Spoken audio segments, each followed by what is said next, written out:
Avec ce conclave, deuxième journée et deuxième fumée noire un peu avant midi. L'attente se prolonge pour l'élection du nouveau pape.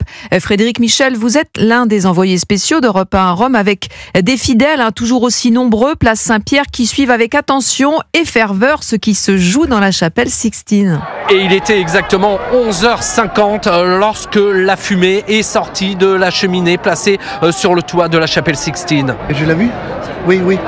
Elle était noire, c'était impressionnant. Une deuxième fumée noire, comme hier. Et si ce jeune Espagnol est impressionné par le cérémonial, cette Française, elle, est surprise par la foule présente place Saint-Pierre. Non, ce qui est impressionnant, c'est de voir beaucoup de gens qui attendent. Mais bon, après la prochaine, c'est quand 19h. Hier soir, il a fallu attendre 21h pour voir s'échapper la fumée. Ils étaient plus de 50 000 rassemblés sur la place Saint-Pierre. Alexandre, un jeune Parisien, était présent, comme ce matin d'ailleurs. Un peu frustré parce que ça dure et on n'a pas moyen de savoir vraiment ce qui se passe à l'intérieur.